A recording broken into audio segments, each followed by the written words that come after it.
Good morning, everybody. It's Cecilia from Pardon Farm. I just wanted to give you a quick rundown on our rabbit hutch. It is how we decided to temporarily house our rabbits through the winter. Like I had said in an earlier video, we originally had them in with our chickens, and that just did not work well for us. So before the winter, we decided to move them into what we've called the Harley shed, which is just a shed that was on our property when we moved in. And I'm going to show you a couple of things that we have that have made our chores a little bit easier and that kind of stuff. Yesterday we cut down some trees and stuff. There was actually one small casualty of the tree cutting. It is this electrical box that we need a name for our rooster too, if anybody has any suggestions. But that electrical box is what our heated waters and stuff are plugged into. And I thought, you know what, this is a good reminder to share with people why you need backups of things and why you need to have options, and that there's other ways to do it than buying heated waters and that kind of stuff. So I'm gonna go ahead and bring you into the rabbit hutch and I'll show you kind of what we have going on. So the Harley shed is essentially just a box van that someone took off of the running gear of a vehicle. So it's not very tall, but we have our homemade rabbit cages in here. And you can see I have some hay in there. Really, it's because we're trying to see how much hay they will eat. So we're sort of experimenting with what the right amount of hay is. That gets cleaned out every day. We decided to make our own rabbit cages because we thought it would be cheaper than buying ones. It's not, and it's a lot of work and it's pretty terrible. So honestly, there are a lot of different ways to save money on the homestead.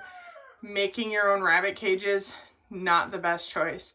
Some of the things that we struggled with were if you overlap the wire on the bottom, you can see here, we have an empty cage, and I'll go ahead and open it so you can really see. But right here on the bottom, it's overlapped. And so when it's overlapped like that, it really catches the fecal and the manure, and then it just stays in there and you can't, it's terrible to try to clean. So that's part of why we decided that next time we will buy cages. The other mistake that we made is we thought, well, conventional cages are 24 inches by 30 inches, but they're only 24 inches deep. If we make ours 30 inches deep by 24 inches wide, we can put 6 cages on here instead of 5. That was a terrible idea because when they're 30 inches deep, you can't reach to the back of the cage to get mama if you need to.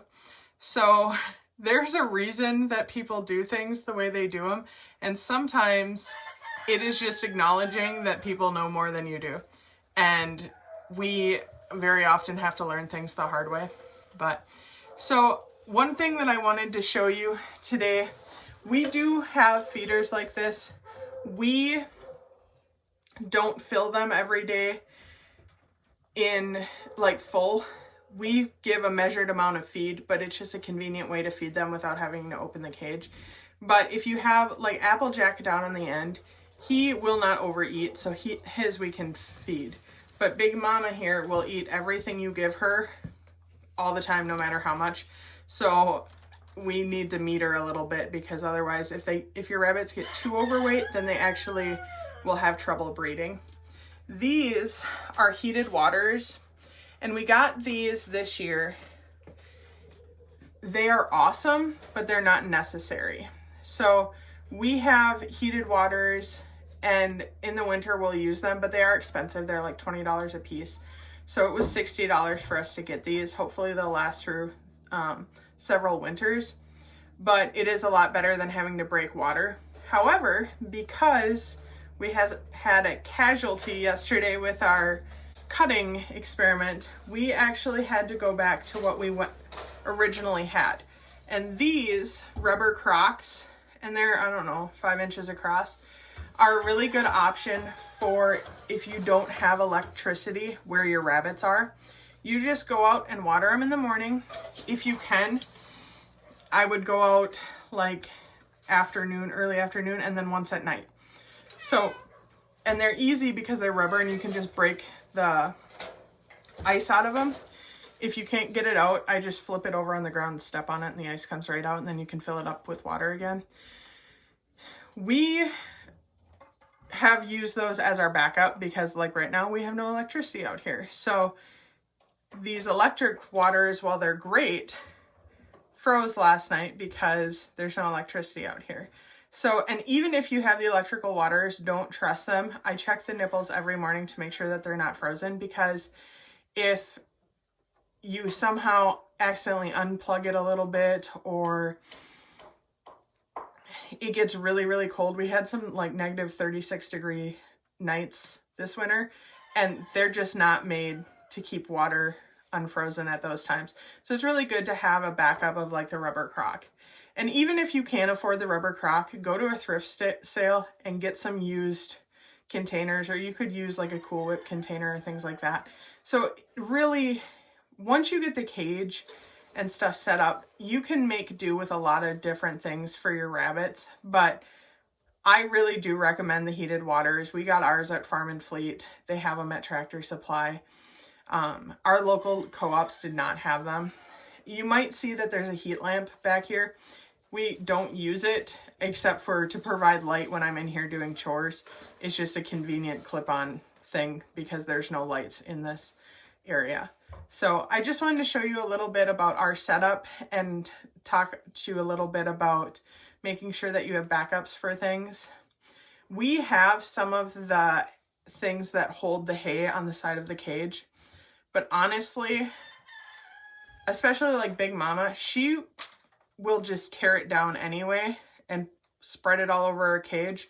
So for us, we just learned, just put it in the cage. They'll eat what they want to eat, and then we pull out the rest in the morning. If you leave it in there, it soaks up their urine and is like this breeding ground for bacteria. So don't leave bedding in there all the time unless you have babies. And for babies, we handmade our own nesting boxes, and we followed just a regular tutorial on Instagram, or it might have been on Pinterest. But so it's an angled board, and make them based on the size of your rabbits, because like Daisy is a smaller rabbit, so her nesting box is narrower than Big Mama's, and we just use scrap lumber that we put together. So Big Mama's, I think, is 14 inches across because she's a big rabbit. She's a big old Rex, and so hers is a little bit bigger. And we have Daisy's, which I think is about 10 inches. That was noisy, sorry.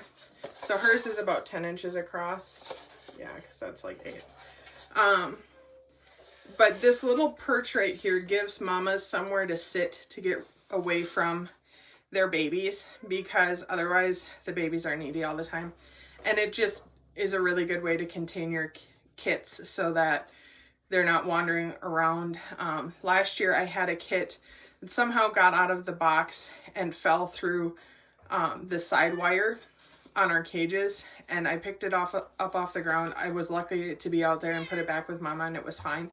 I don't know that these are the best, but they were free because we just use materials that we have around our farm. I'm sure you can buy them, but you can really, if you're crafty at all, you could build them too.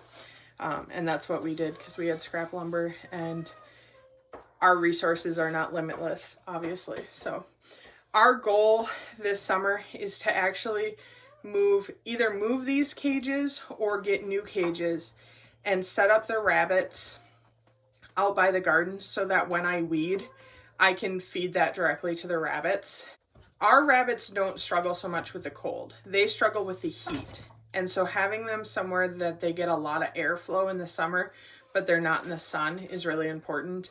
This shed was great for the winter because it kept them warm, kept them out of the snow and that kind of stuff.